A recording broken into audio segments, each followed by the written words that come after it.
What is up, everybody? Welcome into this episode of It's Called Football. And Jackson, it's been a busy 2 weeks for the two of us. So we haven't had an episode out in these last 2 weeks. This is our 10th episode of this current 2024-2025 Premier League season. I'm always excited to talk footy with you. And before we do that, thank you guys for sticking around and waiting for us to come back. But also, Jackson, how are you doing on this Friday afternoon? I'm good. I'm ready to hop into it. It's been a little bit, Had some time away. I've been missing it. I know. This is always one of the highlights of the week. It's just sit down for an hour, talk footy, have a grand old time. And we're back. And that's exactly what we're going to do. And we're going to start off with your boys. Big match of the weekend. Arsenal hosted Liverpool, ultimately finished 2-2. What did you think of that match? Because there was some controversy a little bit towards the end, a late goal from Mo Salah. What are your thoughts on this one? Overall, I'm delighted with it. Heading into that game, we were missing some very key players. Saliba wasn't in. Saka's just coming back from injury. And then, obviously, still no Martin Odegaard. We had Thomas Partey playing a right back. Didn't know how things were going to go. I honestly thought we were going to lose that game, to be completely honest. Heading into it, I thought it was going to be an L, that Liverpool was going to take all 3 points.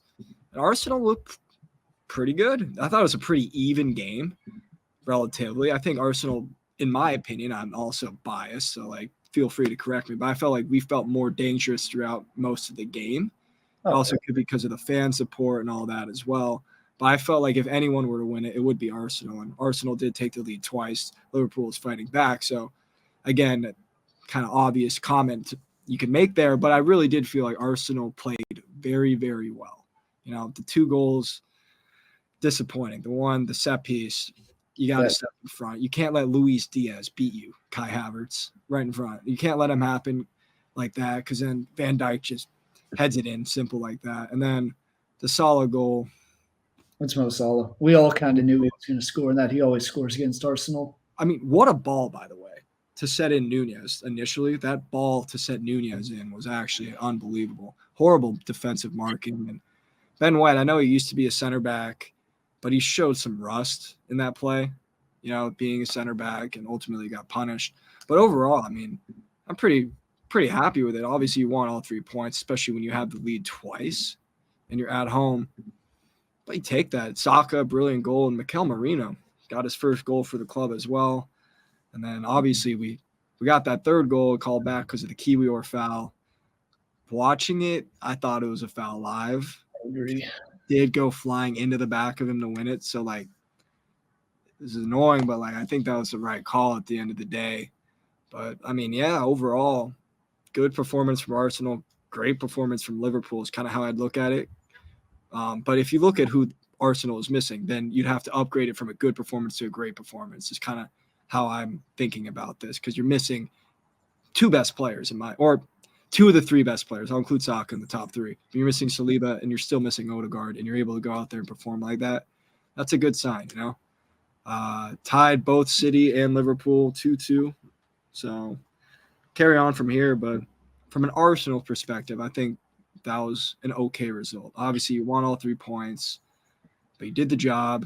You got a point out of it, missing some key players. And from Liverpool perspective, to come back twice on the road, that's huge for them, Get a big point on the road in a very difficult place to play. So I think both teams should come out of that being pretty happy with their performances and the result at the end of the day. Oh, yeah, and it's not like you're losing any space as it was with the Man City match.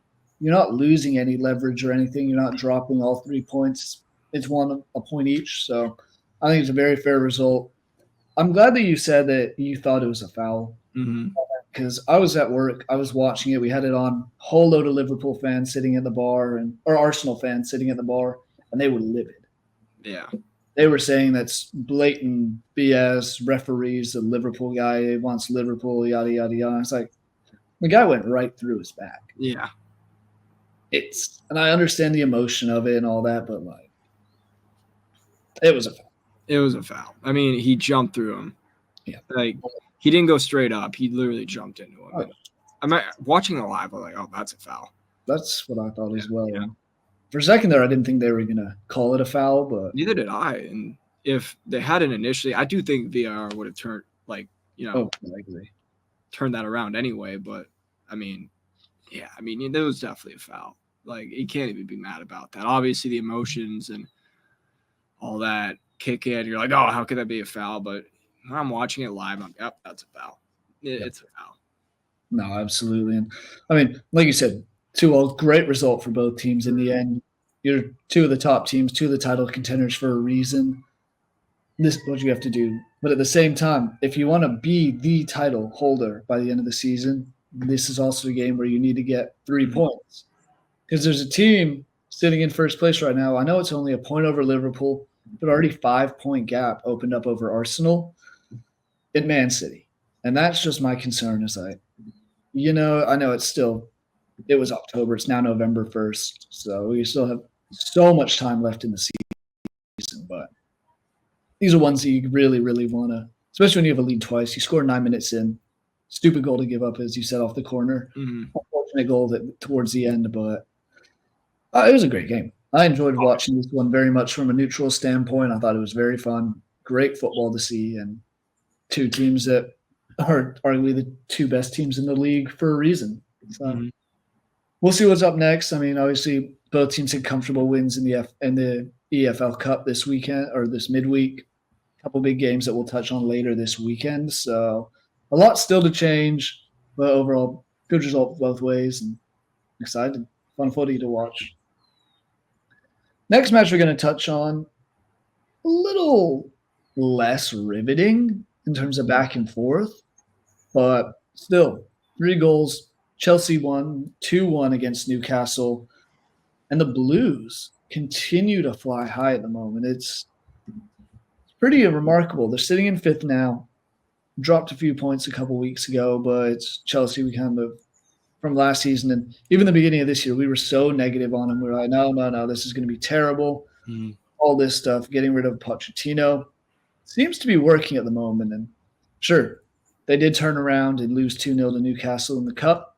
Played a backup team, to be expected. And since we last did an episode, they also took on Liverpool and lost that one 2-1. So that's not a bad result against Liverpool, but Chelsea seems to be kind of finding their groove at the moment, and looks like a team with the talent that they have that we've kind of been waiting for. Yeah, I mean, because we've always looked at the roster and been like, all right, they've got players. Like, they've got dudes on this team who should be performing at a better level. We saw it last year, how disappointing it was when you look at the players that they have. And then heading into this year, no Pochettino. How's Maresca going to do with this squad? We all thought it was going to be the same old Chelsea that we've been seeing over the last couple seasons. They look a lot better than that, though. I mean, they're sitting in 5th place right now for a reason, because they're picking up some good results. And Newcastle's a very good team. Like, let's not get it twisted here. It's a very good result for them. Nicholas Jackson's found his goal-scoring boots this season, which has been huge because it enables Cole Palmer to not have to be relied upon so heavily to produce the goals for him. Last year, it's literally all Cole Palmer, it felt like, for most of it. All the creative chances were created by him for his teammates. All the goals were scored by him. This year, Nicholas Jackson's taken off some of that pressure in terms of goal scoring, and that's been huge for him, and it's a huge reason for why they're currently sitting in 5th place with 17 points. They've looked remarkably better than we expected them to, because I thought coming into this year that their peak was probably 8th or 7th. Yep. And right now, they look like a team that could easily push, not just for top 4, but 3rd. How things are going. Yeah, they can keep putting the pressure on teams just ahead of them, because they do sit in 5th, as you said, with 17 points. Aston Villa and Arsenal are 4th and 3rd, respectively, 18 points. So they're right there. Mm-hmm. They're really still in this whole title picture as well. But do I think they're a title contending team? No. But it is good to see kind of a change in things from Cole Palmer dominating all last year. This year he has 7 goals, 5 assists, still leading the way there. But like you said, Nick Jackson, 6 goals, 3 assists. Nani has 4 goals. I know 3 of those came in one game, but then even you look at the assist side, Jadon Sancho has 3 assists. Mm-hmm. He's kind of stepping up a bit now that he's there. And it's going to be an intriguing team to follow in the next couple of weeks. They have a huge match this weekend and a couple other big ones coming up, I do believe. Yeah, tough little 4-game stretch, to say the least. Mm-hmm. away to Man United, which we'll touch on in a bit. Then Conference League. I'm just counting Premier League. Home to Arsenal, at Leicester, and home to Aston Villa. Mm-hmm. Getting 3 points in this Newcastle match, looking at that fixture ahead, is massive for their confidence. And just like say you do drop points in one of them, you're still not that far out. Yeah. And don't get it twisted. Newcastle is a strong team in their own right. Alexander Isak's finally looking like he's kind of getting back to it. Only his second goal of the season. That put the game 1-1. Something's been missing there, and I think it's him kind of being that goal-scoring threat. And we saw that again at the weekend. Mm-hmm. And it hasn't helped that he's been injured as well, but he has not looked like the Alexander Isak that you'd expect. One who just bangs in goals, which is an unbelievable finisher. Like you said, it's only been 2 goals this year, and when your goal-scoring talisman isn't your goal-scoring talisman, you're going to struggle to pick up results. And again, Newcastle's still a very good team, but they only have 12 points from 9 games. Yep. They are far underperforming what they should be doing. And for a while at the beginning of the season, we're like, all right, this Newcastle team is looking like the Newcastle team we saw a couple years ago, one that should be pushing kind of towards the upper end of the table.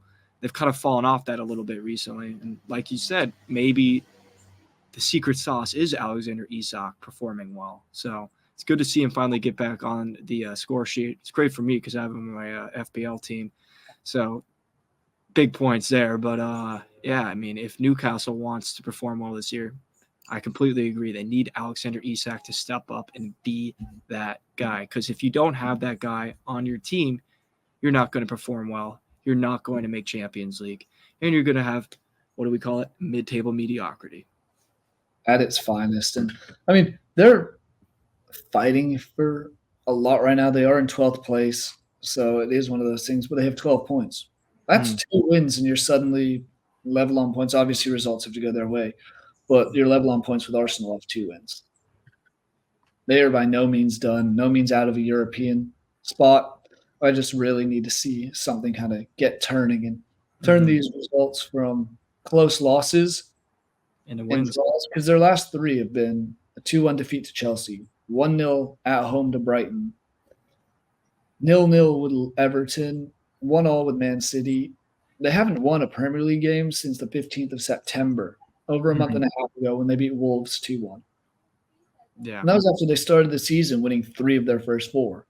And in their defense, the teams they're not picking up 3 points against are very good, except for Everton. Everyone else, they're very good teams. So, in their defense, sure, but again, you brought this up earlier. If you want to be a title competing team, you have to win those games. If you want to make European spots, you have to win those games as well. So if they want to be that team that makes it not just to Europe, but maybe to the Champions League, you have to start picking up wins against teams like Brighton. You have to start picking up wins against those other teams like that. You have to beat a team like Arsenal, Manchester City, Liverpool. You have to beat some of those teams if you want to reach that level. Yeah, especially because those are the teams you're competing with. You're not competing with the likes of, nothing against them, but I guess this year Brentford is. But you're not competing with the likes of Wolves, Southampton, Bournemouth, really. You want to be that next step up. And this Newcastle experiment, since they've been taken over a few years back, has been very much an up and down road. So we'll see what it leads in the future. They have a couple intriguing matches, Arsenal at the weekend, which we will be one of the ones we touch on. But then it's very manageable. At Nottingham Forest, home to West Ham, at Crystal Palace. I expect for them to have any hope at making European, they need at least 7 or 8 points from this stretch of games. I think it's 7 points from this. If you're looking at it, you want all 9. Straight up, you're looking at this as we need to get all 9. Yep. Those are 3 games that we should win. I'll push the fixtures even longer until towards before Boxing Day, because after Boxing Day it's Aston Villa, Man U, Tottenham back to back, which is rough. But sure, they have Liverpool thrown in the week after Crystal Palace, but then at Brentford, home to Leicester, at Ipswich. These are all very, very winnable ones, and ones that if you're a Newcastle team wanting to compete in Europe next season, you need to win these. No questions about it, no thoughts, no nothing. These are must-win games. Mm-hmm. Yeah, you brought this up earlier, still early, and they have so much time Yeah. to turn things in their favor. They've got the squad to do it. Don't think they'll be pushing for the title at all. I think that's already out of their reach. I think there's only 5 teams currently right now that could even think about that. And Newcastle's obviously not one of them. But obviously, European spots very much within reach for them, especially with their upcoming schedule after the Arsenal game. And still look at this Arsenal game. We'll talk about it, like you said, in a little bit here. But you look at that as a big opportunity to get things going against the teams, that people traditionally think of as bigger teams, get results against them that can lead into momentum where you can go and get the easy wins after that. Yeah, that's just like a momentum builder, as you said. It's you go out and get a result there. You're something like, okay, we can compete with these guys. We now know we need to beat these guys. Mm-hmm. We shall see. It's been an interesting season for Newcastle so far, but I have faith that they'll kind of figure some of it out. I still don't know if they'll make Champions League, but I think they could very well make a European spot down the line. A couple other results. We're not going to really go in depth, but I just want to touch on and say, shocking result at Brighton. Wolves 2, Brighton 2, a 93rd minute equalizer for Wolves for Mateus Cunha. Tottenham losing away to Crystal Palace 1-0. That was kind of a surprise. And then, Man City. I didn't think they'd only win 1-0 against Southampton. Mm-hmm. Especially when they score 5 minutes in, and it's just like, Haaland got one early. Here we go again, on for another hat-trick onslaught. But wasn't the case. And then just going through more of them. That Brentford, I don't know if you saw any of the Brentford-Ipswich match. 4-3. An 86th minute equalizer for Ipswich to make it 3-all. A 96th minute winner from Mbeumo. Another 2-goal performance from him. 2 goals from Visa. This Brentford team is fun and dangerous. Mm-hmm. And they've got goal scorers. Yeah, both of them. 8 goals for Mbeumo already. 4 for Visa. They're a scary-looking team if you're not careful. Mm-hmm. The only guy with more goals than Mbeumo is Erling Haaland. Shocker. Look at that. But, you're ahead of the likes of Cole Palmer. Chris Woods had a couple goals recently. Nick Jackson, Saka, Mo Salah, all these guys. You're doing well. So, Quick tip of the hat to Brentford. Now for the interesting part. We're going to go into quite a bit of detail on this one team for the next 15, 20, 30 minutes possibly. Let's start with their match last weekend. West Ham hosted Man United. 2-1 was ultimately the final result to West Ham. Crescencio Somerville, former Leeds boy, doing it against the team we hate the most. Gave him a 1-0. And it was a decent finish, nothing too crazy. Casemiro, who seems to have found some worth the last few weeks. He's finally stepped it up a little bit, yeah. Yeah, scored 3 goals in his last 2 matches. One was against Leicester in the midweek in the Cup, and then obviously this one against West Ham 3 minutes after Man U went down 1-0. But then stuff fell apart. A stupid pull of the shirt that gave West Ham a penalty. Jared Bowen's not missing from the spot. Mm-hmm. What did you think of this match? And yeah, I guess we'll start with that before we go into other details for Man U. This was the perfect way to end the Erik Ten Hag era with how things have been. Agreed. Is how I would describe it. Underperforming, stupid mistakes, lack of discipline, and at the end of the day, lack of results. Yep. It was like the perfect way to kind of cap it all off, This was kind of like something poetic about this being the way the game, like it finished, Not like a 1-1 tie, a 2-1 loss where you give up a penalty at the end. Just felt like the right way for Erik Ten Hag to finally be sacked, Yeah. It's just Man U being Man U under Erik Ten Hag. That's really all you can say about it. And this comes right after West Ham was battered 4-1 by Tottenham. Yeah, West Ham, don't get me wrong, they've got very good players, but I've been pretty disappointed with what I've seen from them this year, especially with the business they did over the summer. I thought, oh, wow, this West Ham team could really push some teams, I think, towards the top end of the table and maybe get in the top 6. They've looked nothing like that at all this year. It's been disappointing, and that's the team that Man U lost to. A team that has not looked very good. A team that they outpossessed in the game. team that they outshot in the game, Mm-hmm. and they find a way to lose it at the end because of a stupid decision. I personally think it was the right decision. Yeah, no, I'm saying the stupid decision from the main. Yeah.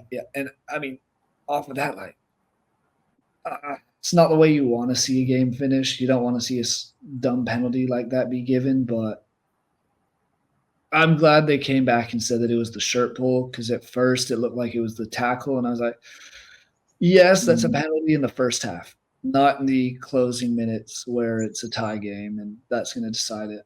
Am I here for it against Man U? Absolutely. I don't hide my colors when it comes to my feelings about Man United. Maybe I should more at times, but it was one of those things. And ultimately, it did end, and we'll move into that, transition into that bit, the end of the Erik ten Hag era.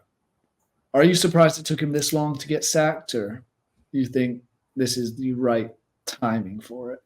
I mean, hindsight's 2020, right? So, like, obviously, looking back, you're like, why didn't they just sack him at the end of last season? It's because he won the FA Cup.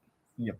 You know, and you can't really fire the guy when he wins the FA Cup, and he does it by beating your biggest arch nemesis. Yep. They're just arch nemesis, most hated team out there for them. To beat them in an upset way and win the FA Cup, you can't fire him, you know? And I mean, I remember thinking heading into that game, like, oh, this is going to be the last we see of Erik ten Hag. City's going to win this, no problem. Didn't. And he got to stay on, and I think that was, at the time, the right decision. Now, looking back, it was obviously the wrong decision, because that game wasn't an indication of any future success. It was kind of just an anomaly during a tenure of pure mediocrity. Should it have happened earlier this season? Maybe. I mean, they're talking about it happening during the international break. I thought it was going to happen then. Mm-hmm. It didn't.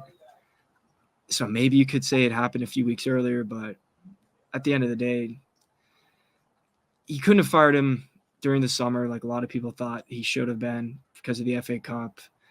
And if you're going to give him time, you got to give him time, you know? Maybe fire him a few matches earlier, but I think they made the right decision with the limited information they had at the time. Is kind of how I'm feeling about this, you know? And yeah, Man U fans may have say they wanted him fired earlier, all this stuff like that, but you got to think about it from a club hierarchy perspective. If you're one of those higher ups, you just won the FA Cup, like you just talked about. You got to reward that, and then you can't just go and fire him. And you also have to think about the market, the head coaching market. Who are you going to go and get? You know, maybe they should have fired him earlier to try to court Tuchel a little bit earlier. I don't know. But apart from that, there really weren't a lot of managers out there who are completely open. Obviously, they've made their new announcement of who their manager is going to be, but he had to come from a club. He wasn't just available. They had to pay a compensation for it. They also have to deal with Ten Hag's compensation. So there's a lot that goes into it. I mean, looking at it, maybe you could have fired him a few weeks earlier during the international break. I think it's good timing, though, considering everything that happened with the FA Cup and all that, though, to be completely honest. I agree. And I mean, with the international break, my only issue against firing him then is a lot of those players go off to play for their international team. They're going to come back, and it's going to be – it's not like they're all going to be there. Sure, we'll have a handful of them still there way on with the new manager, but we have a bunch of guys who have just – we played with one manager before the break. You go to international, play with a completely different manager, completely different style. Then you come back, and it's even more different and a whole new thing starting over again. So I don't hate that they didn't do it then. I'm just surprised it wasn't earlier than this week. I can't believe – I guess what I'm leading to is I'm surprised it was the West Ham loss that was the nail in the coffin. Yeah. And not we blew it at Fenerbahce, or we blew it at Porto, battered by Tottenham. There are so many other ones, and I thought it was going to be kind of that stretch of you drew Crystal Palace in the league, you drew with FC Twente in the Europa League, lost to Tottenham 3-0. We're up 2-0 in the first 20 minutes against Porto and draw 3-3. I thought that's when it was going to happen. Ultimately, it's just under a month later, but I do sadly think it's the right call. I think it's the right time. Erik ten Hag had a good run there. He won what? He did win 2 trophies. He won the Carabao Cup and the FA Cup. So it's not like a complete failure. No.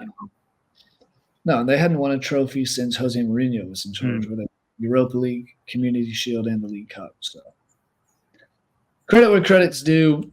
He did have, 70 wins across 128 matches. Not a bad record by any means. Just wasn't the right guy. Now I want to move to the guy they've brought. Ruben Amorim.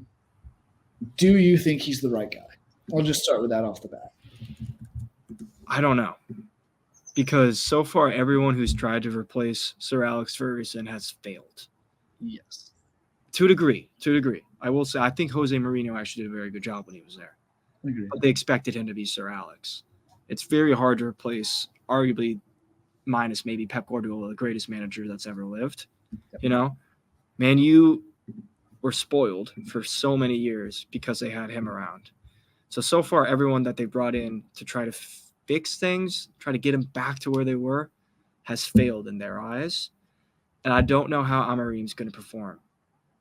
I have a certain excitement for him heading in. He's a young manager. He's 39. His sporting teams have been unbelievably good. I mean, you look at them this year, they have played one more match than Porto, who's in second, but they're 6 points ahead.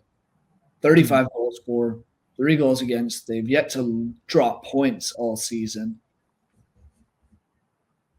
I think it's a great hire. Yeah. As much as it hurts me to say, I think he's a very, very good manager. With a very bright future to continue to improve as a manager as well. Because, again, he's only 39. Yeah. So he has a lot of going for him.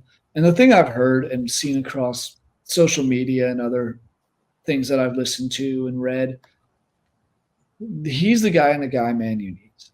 There's been a lot of drama with players. Jadon Sancho recently. I mean, even Casemiro and some of these other players that maybe it's too much of an ego there. From everything I've read about Amorim, is he does not care who you are. He does not take any ego, I think you're better than me kind of thing. He's going to be there. He's going to put his 11 out. And that's why the players have enjoyed playing with him in Sporting. I mean, I saw a rumor today that, who was it? Victor Gyökeres. He's potentially, I will follow you wherever you go. I will come to Man U with you, sort of thing. What a signing that would be. God. That dude's good. He is very good. I think he's 19 goals in 16 matches this season, something like that. He's got something outrageous for those who don't know. He's a gamer. He's been superb. So that would be a great signing. That's what it is like. Sure, you'll have favorites every once in a while. It always seems like someone does, but they need a fresh start. And I think he's the right guy because he really does not care. He's coming from a Portuguese league where you're not used to being superstars right then and there. You play there. I mean, it goes back to Ronaldo even earlier, probably Luis Figo. You play in Portugal. You then expand to the rest of the world and make it the rest of Europe your playground. And there have been so many good players who've come out of Sporting Lisbon, but I think this manager hiring for Man U could work wonders. I think, especially with who's available and who would want to take the Man U job, this is the best you could do. Because Zidane's not going to take it. Other guys aren't going to take it. This is as good of a hire as you could get with the pool that is out there and who you could lure with the current state of the club for sure. Yep. I also want to put out the game they had this past week under Ruud van Nistelrooy against Leicester. What a first half that was, first of all. 6 goals total. 4 for Man U, 2 for Leicester. Back and forth kind of thing is a superb performance, and this isn't something we've seen from them. There's Bruno Fernandes scoring goals. Casemiro had a brace. Garnacho looked like the player we saw a year and a half ago. It looked like I guess the wording I'll put it is it looked like a free Man U attack. That's literally what I was just thinking. They looked free out there. Like the shackles had been removed and they could just play. and be themselves and go and win. And that's when things are scary because that team is very, very talented. So many good players that this is the kind of thing. I mean, outside of a 7-0 thumping of League, I don't want to get it wrong. I want to say League One Barnsley. Yep, Yeah, League One Barnsley. Apart from a 7-0 thumping, the last time Man U put up 5 or more goals in a game, God, I'm going back years, I believe. He scored 4 a couple times, so give him that. But 5 goals in a game hasn't happened since at least the 2022-23 season. Mm-hmm. At least. And I think it may have even been longer. It's a lot of – it was just not the Man U I remember watching when I was younger. No, because when you grew up, you just – It's the Fergie era was different. The players there were different. But it just seemed like there was nothing ever clicking attack-wise. It was so defensive focused. And the issue with this team is when your center backs are Harry Maguire, Victor Lindelof, you have Dallet on the outside, Lautaro Martinez in and out of injuries, Rafael Varane just left. You're not a defensive team. Onana's as good as he is, and he gets as much credit as he has because that defense collapses. This needs to be a team that goes forward. In my opinion, this is a team that needs to go forward, put you under pressure, and use their attacking talent and prowess to win. And that's something I think Amorim could do. Because just looking at his stats for Sporting, he started there in March 2020. In 229 matches, I don't know if you've looked, how many goals do you think Sporting scored for him? In 229 matches, I'm going to guess over 250. They scored 502 goals. Jeez. Allowed just 196. They had a plus 306 goal difference in his 4.5 years, 4.25 years. And I know it's the Portuguese league and they usually dominate, but that is still a remarkable goal scoring thing. The fact that they're averaging 3.5 goals a game in the league. They've looked good in other competitions as well. This is a scary-looking Sporting team, and it's a scary manager considering what he now has to play with and what goals are there. What do you think the expectations are for him this season? Yeah. So right now, they're in 14th place with 11 points. I think they want him. I don't think they'll get Champions League. I really think they're already too far off. And I know they're only 7 points back, but I just don't think they're going to be able to catch that first 5 that's kind of forming right now. And no disrespect to Brighton and Nottingham Forest. I don't think they can keep pace. I think that's going to be the 5 that breaks away up at the top, with some going on for a title challenge and the others securing up the Champions League spots. I don't think Man U is going to be able to break into that, but I do think Europe is very, very, very accessible. It's something that they could very easily get, and I think that's got to be the goal. That's got to be the expectation, is to get back into those European spots. Aim for 6th place.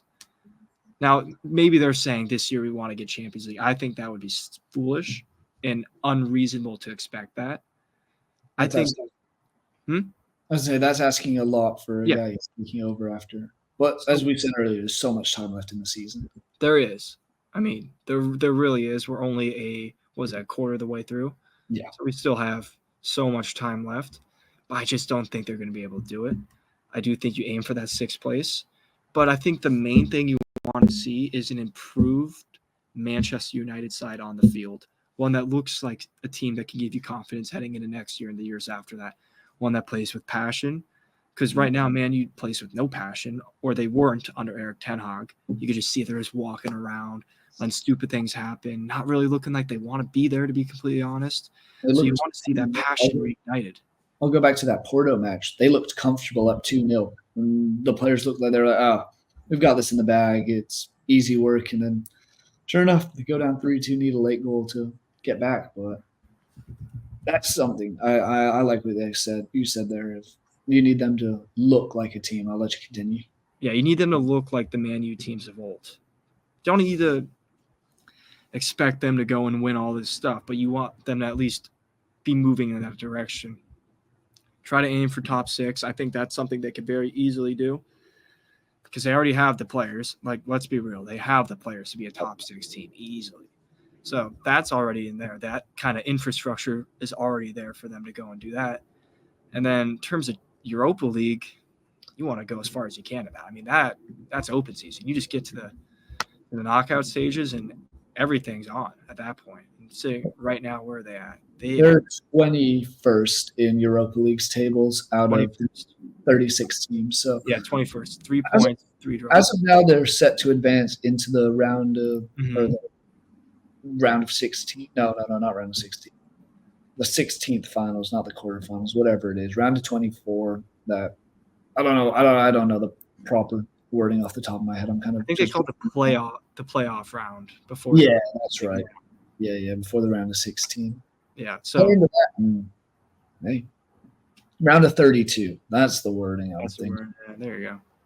But yeah, it's very manageable there. The other one, with the way they looked in the cup and the way Man City lost, I wouldn't mind seeing them try to make a push for the EFL Cup as well. Be a statement. They don't play again in that until December 17th at Tottenham. That gives them plenty of time to get this for Amorim to get this team going, get used to everybody, get the players gelled with his system, and then go from there. Realistically, my hope is it crashes and burns and we seem to get relegated. But I have a feeling, sadly, that's not going to happen because I think Amorim, from everything he's done so far, he's been a winner everywhere. And this is another prime example.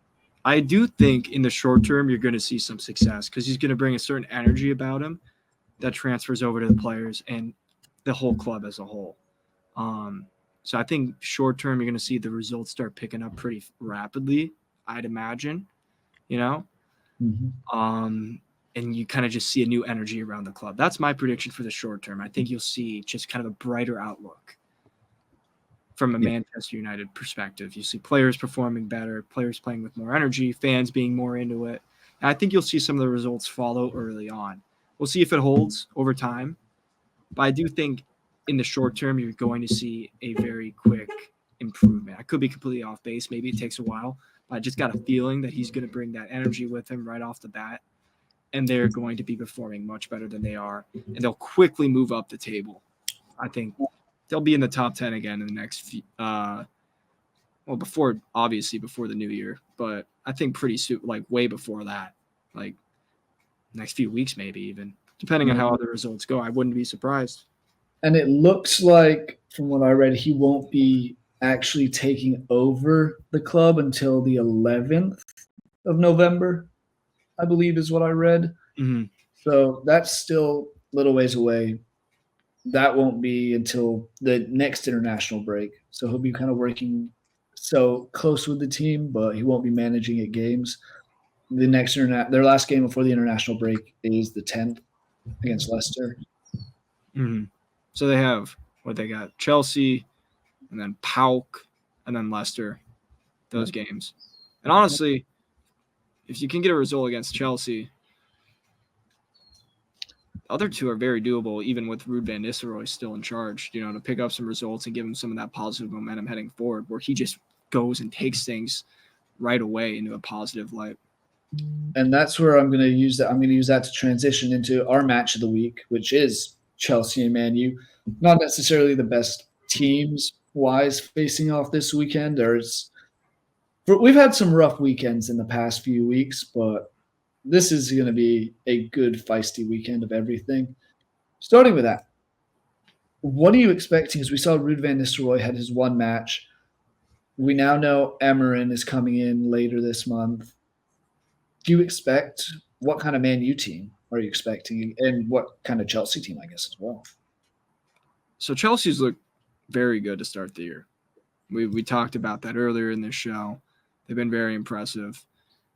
I'm liking Man U in this. And I know he's not there yet, but I think there's just going to be that energy and, as we said earlier, a little bit more freedom in how they play.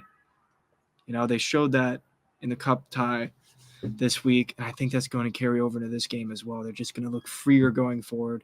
I do think they'll concede, But I do think they'll score a little bit more than Chelsea will, and that'll be the difference. I think the fans are going to be behind them a little bit more. They're excited. It's a new era, so they're going to be ready to go.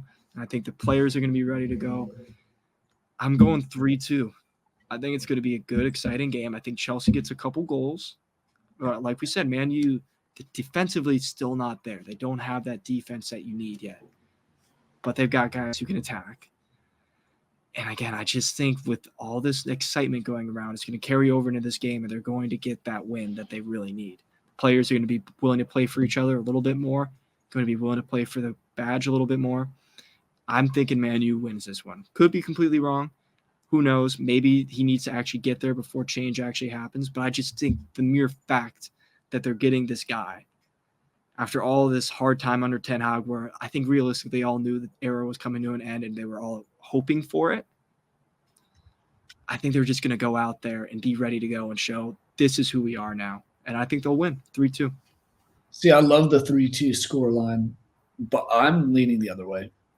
I think, and you brought it up, we talked earlier how good Chelsea's attack is, how well everyone's playing, how strong they've been, and how bad Man U's defense is.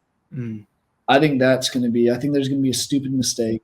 I agree, the fans are going to be up for it. I think the players will be up for it for Man U.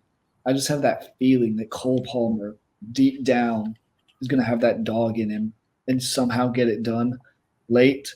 Because, I mean, look at it. Chelsea scored 19 goals. That's the second most in the league behind Man City. They've conceded 11, so nothing crazy, but nothing too special. Man U have scored 8. And I know it's a new time, new thing, and they looked good against Leicester. But Leicester's also given up 17 goals in the Premier League. It's not exactly like you're out there playing a powerhouse team. You're playing a newly promoted side in the EFL Cup. They're not focused on the Cup. You're expected to win that game. You're expected to win in the fashion you did. And I'm wondering if the fans and everyone are going to be getting a little ahead of themselves with this one. It's almost like in the college football terms, this is a trap game for Man U. I know they're probably not favorites, but I just have a feeling Chelsea's going to surprise them here and get their 3-2 win at Old Trafford. Moving on to another game, probably the highest overall standings in the table. Liverpool hosting Brighton. Is it any different than what we saw in the midweek cup tie where Liverpool won, I think, 5-0? 3-2 in the Yeah, they won 3-2. And I was going to say it is different. It was 2-0, and then it was 3 late goals. So I'm going to say it is different because Liverpool wins comfortably. Okay. I think final score is very comfortable, 3-1 victory. Yeah. They're at home. It was a cup tie during the middle of the week. And they're going to go into this one ready to go. 3 goals, Mo Salah gets on the score sheet. I do think they concede 1. I think Brighton gets on the score sheet. Okay. But I think they'll leak some goals. Liverpool's just too dangerous going forward for this Brighton defense. I'm going 3-1. I think Liverpool wins, and they look good doing it. I like the 3-1 shout. I'm with you. I think Liverpool is far better. And I mean, I know it's also Brighton wasn't exactly playing their first team, but you had McAllister on the bench, Mo Salah on the bench, Darwin Nunez. They all came off. Virgil van Dijk didn't step on the field. It's one of those things like you played your backup, your third string goalkeeper. Not even Kelleher. You played Yaros. That has some stuff in its own right. I don't know if he's played much this year. Brighton as well. Verbruggen wasn't playing. Danny Welbeck came on as a sub. Matoma came on as a sub. I just think the way Liverpool brings these players in who didn't play outweighs what the talent Brighton can bring in out of like night and day. And it's at Anfield. Yeah. They've only given up 5 goals all season. I don't even know what they've given at home. They've conceded 2 at home all season. Yeah. Only scored 7, but I'm expecting a 3-0 thrashing, and I think it's pure domination from Liverpool and a statement to be made to the rest of the league. Especially with Champions League, with a pretty tough next 3 matches. This one, and then home to Bayer Leverkusen next week in the Champions League, and then home to Aston Villa the following weekend. This is where Anfield needs to make themselves a threat in their own right, and I think they will. Mm. A couple others. We will start with your boys. Newcastle is going to host Arsenal. Are you optimistic? This is the early game, 8:30 a.m. Eastern time on Saturday. So, what do you expect from this one? I'm optimistic, but I'm not fully confident because Newcastle has it in them to get results against the big boys because they are, or excuse me, should be a big boy themselves. So Alexander Isak's finally starting to kind of look like Alexander Isak again, so that's obviously worrying. But I do think Arsenal's playing very well, and it's been unfortunate that the injury bug has struck us the way it has. The suspension bug has struck us the way it has. It's been tough at times having players not available, but even when players aren't available, there have still been good performances. Not always wins, but still good performances. So I feel optimistic heading into this one, and I do think Arsenal will win. I'm going to go 2-1 because I don't think Newcastle doesn't score. I think they'll find a way to score. I do think Arsenal has it in them to go and score multiple goals and get the win. And Saka looked very good in the last game. Obviously scored a goal, but he looked good overall. I think Havertz always has that ability. Mm-hmm. We have a lot of options in terms of goal scoring threats, and I think that will kind of lead to 2 goals at least. So I'm going 2-1. 2-1 Arsenal, optimistic but not fully confident. Wow. I guess the fully confident part is not fully confident is what I expected more of. Very rare that you feel optimistic about Arsenal, so that is fair at times, especially in a game of this magnitude. And I'm concerned. I don't think Arsenal loses this game by any means. I think if anyone's to win it, it will be Arsenal, but I'm leaning to that 1-1 draw. Only because 4 days later, they have to go to Milan, take on an Inter team that has looked great all season. Second in Serie A at the moment, only behind Napoli, who's been playing lights out. So hard to knock into that. Then you're at Chelsea the following weekend. Those 2 games seem much bigger. And this goes back to, I know I mentioned a trap game for Man U and all this. This is what a true trap game is. Mm-hmm. This is the likes of Penn State playing a unranked Wisconsin team in college football or an Iowa team in college football. You should win on paper, but it's never going to be easy.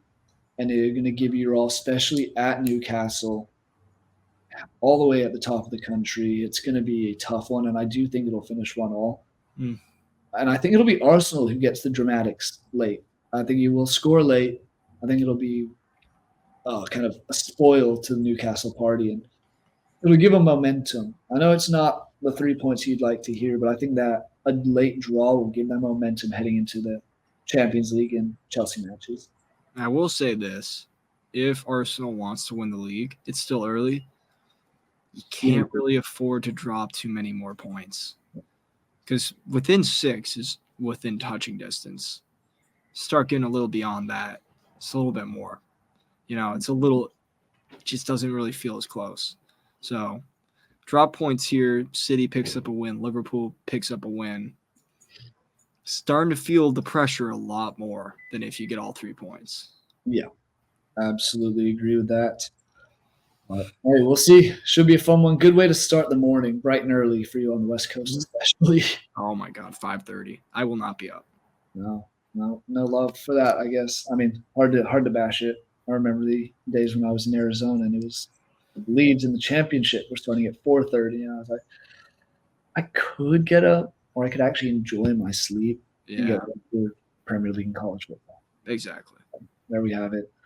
Other one I want to touch on a bit of detail because this is a very exciting one, and they've put on some very feisty matches recently against each other. A couple lopsided last year, but Tottenham is hosting Aston Villa. I do not know one way or another what the hell to expect from this one. Last season, we saw Aston Villa win at Tottenham 2-1. Then we saw Tottenham win 4-0 at Aston Villa.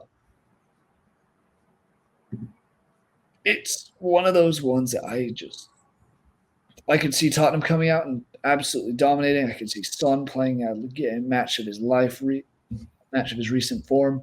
They also come off, I know it was against backups, and it was with kind of second team, but you come off a win against Man City in the midweek. This has a feeling to me of a Tottenham statement against a top 5 team. Mm-hmm. Don't know if it'll be comfortable, but I'm leaning like 2-1 Tottenham. I think the return of Richarlison, I think he's back, so that'll help a bunch. I want to see who is out, injured, and or suspended. Still, I guess Mickey Van de Ven, that's a big loss. I think he got injured in the cup tie this week, so that's going to be tough. But I still just I have a feeling Tottenham's going to turn it around at some point under Ange. It's kind of just a matter of when. And Aston Villa is a good one to make a statement against a former Arsenal player and manager in Unai Emery. See, I'm going 1-1 draw. Okay. I don't think either team will get all 3 points, to be completely honest. I think if anyone's more likely, it is Tottenham, especially at home. Like you said, they need a statement win, and this is an opportunity to do it. But I don't see Aston Villa losing this game. I really don't. Tottenham's had a very disappointing start to the year, considering where they'd like to be. Obviously, they still have 13 points. They're only 5 behind. So it's not like, not dire straits by any means. But I don't think Aston Villa loses this game. And, fun fact, they've won 3 of their last 4 Premier League away games against Tottenham. Yeah. Unai Emery knows how to win at Tottenham. Yep. So I don't think they'll win. But I don't think they lose either. I think that'll be that 1-1 sweet spot that I kind of am settling on here, where both teams come out of it thinking that they should have been able to get all 3 points. Probably Tottenham more so than Villa. But I think they both leave with 1 point after a 1-1 draw. Yeah. I don't hate that by any means. Just looking at some history, these two teams haven't drawn a match since 2012, and that was 1-1.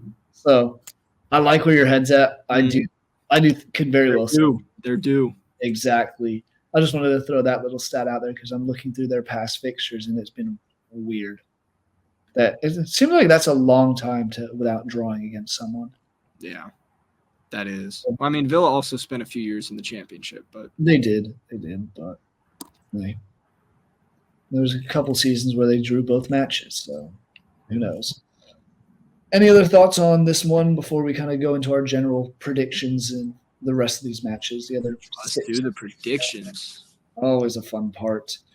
We'll start Saturday morning. These ones all kick off at 11 a.m. Eastern time, and I think this first one's pretty straightforward. Bournemouth, Man City. Do you believe in miracles? No. Give me Man City. Give me 3-1. Yep. I think a Haaland hat trick, maybe in 4-1, 4-0. I think they could. Well, they continuously give up goals, and only 2 clean sheets in 9 games. So I'm until they prove me otherwise, I will continue to give the other team 1 goal. 3-1. Fair enough. I'm fine with that. I have 4-1. Ipswich, Leicester at Ipswich. 2 newly promoted sides. Leicester, I think I'm leaning it. Not completely confident, but Ipswich have not looked great by any means. Give me Leicester 2-1. Give me the Leicester win paired with a Chelsea win, and suddenly the Foxes jump over Man U. Woohoo! Take. What a timeline. Actually, I have another one that I'll just hop into that one as well. Everton at Southampton. Southampton's been so bad. Bottom of the table, 1 point. Even Wolves have a 2nd point now, which is a terrible team also. Give me Everton to win. Give me 1-0. Ugliest game of the weekend, in my opinion, is going to be this one.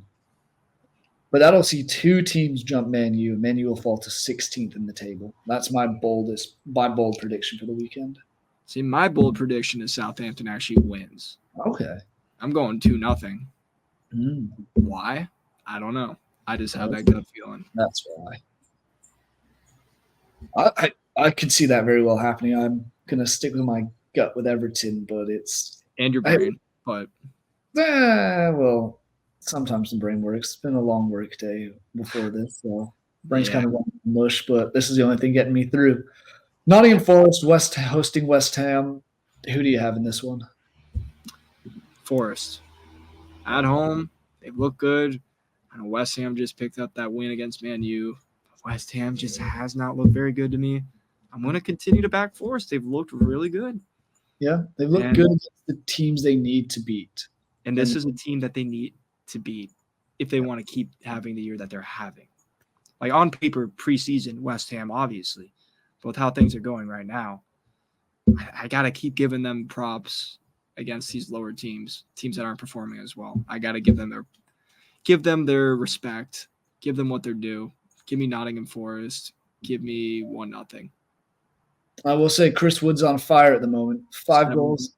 Is it 7 goals overall. 5 goals in his last 5 Premier League matches, including a brace against Leicester City last weekend.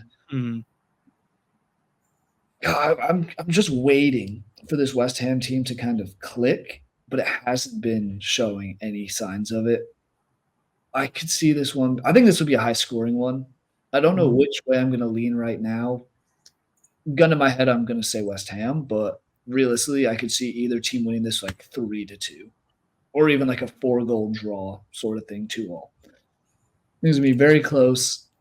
I think it's going to realistically. I think it'll come down to the quality of who the strikers are. And I know I just said West Ham gun to my head, but now the more I think about it, Chris Wood's that difference maker. If West Ham can't stop him, they can't stop Nottingham Forest. It's too good. The big Kiwi, former Leeds player, going to back him. I'll say 1-1, but if it's a win, it's going to be 2-1. I like it. Dog, oh God, I thought the Southampton-Everton game was bag. This might be the dumpster fire game of the week. Crystal Palace going to Wolves. I think you said it on here before in one of our last couple episodes.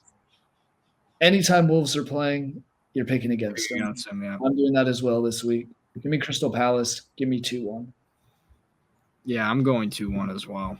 Got to pick against Wolves till they show otherwise.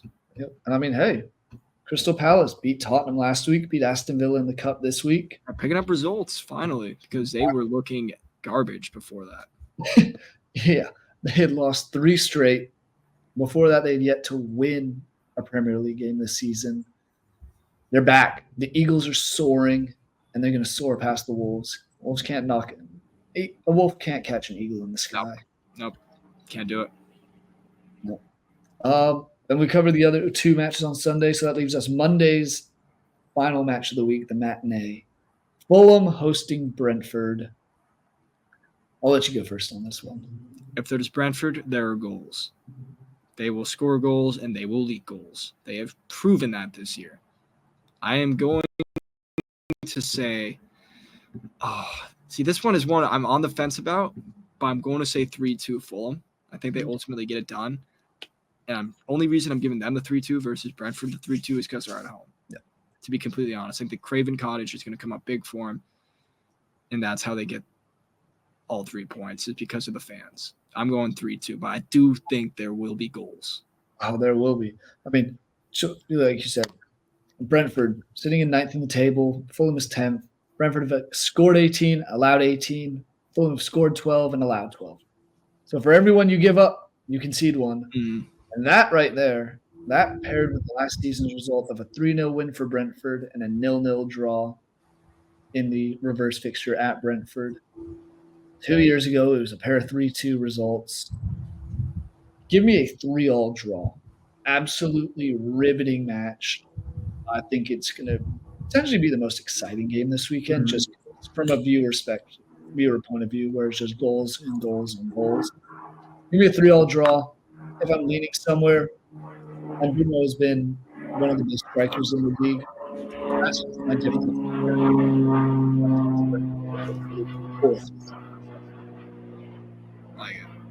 There we have it. Jackson, any final thoughts on the footballing world of the Premier League or anything else footy related? Go on Gunners. Let's get those 3 points. All I can say. Hey, don't look now, but the Colorado Rapids tonight, they're going to make up for that 5-0 butt whooping in the first leg against the Galaxy. Yeah, and lose 6-0 tonight. It's not even a first leg though. It's just first game. I just don't. I don't like the series. So bad, bro. Yeah, for those who don't know, the MLS playoffs are ongoing, and I don't know if I've watched a single second of an MLS game this season. I've been watching the playoffs. That's actually pretty fun. Playoffs, I'd rather just see it be knockout stage. Just agreed. Single game elimination. Make it fun. That's where it's fun. That's where anything can happen. Does it go to that after? Because this first round is like a best of 3. It's like every other American sport. This isn't what football is. It's the FA Cup style, where it's one and done. The Champions League style, where I guess you have 2 legs at the most. The World Cup style, Euro style, where you have one match in the knockout round. You win, you go home. That makes sense. I don't like a 3-leg series. No, it's terrible. But after, you're right, it does go to single game. But I just don't get why you don't do that from the start. Why are we doing the? Well, you start with a one-off wild card game, and you go to best of 3. That doesn't make sense. No, it doesn't. Oh well, money talks. What I'm saying we do is we pick a bunch of sites right around the country to host a pool of games. We have a giant selection show, and we'll put it on a Saturday. We'll call it Selection Saturday. And then from there, we get broadcasting rights to CBS and Turner Sports. We go and do that. It has yet to be done, and I think that's ultimately what can get people to really pay attention. Yeah, and do something like that. I mean, I know the comparison you're making is March Madness, and it's great. I think that's the way to get people going on it. And sure, you have the conferences and all that and the standings, but take those top 8 teams from each one. Screw the wild card game. We don't need an extra game. Take those top 8, reseed them, and then let's see what chaos ensues. Yeah. Right. Maybe we will see a 16 seed beat a 1 seed. We've seen it twice in the last 5, 6, 7 years in college basketball. Why not the MLS? Yeah, which, by the way, that starts Monday, and I'm so excited. Oh, I know. I cannot wait. NBA's been kind of going. I'm like, NBA's fun and all. NBA is fun after the All-Star break. Yes. That's when I like it. Yeah. But no, college basketball's back. I'll leave it with this. College basketball's back. College football's ongoing. NFL is going. Sadly, baseball just finished. Hockey's ongoing. Everything is going at the moment. So make sure you check out the Vendetta Sports Media website for everything related to every single one of these sports. I know I do UFC stuff as well. Ski season's around the corner. This is the most wonderful time of the sporting calendar. Love every second of it. Make sure you guys check out the website. Make sure you guys subscribe to the Vendetta Sports Media YouTube channel so you don't miss any of our video coverage of all these amazing sports.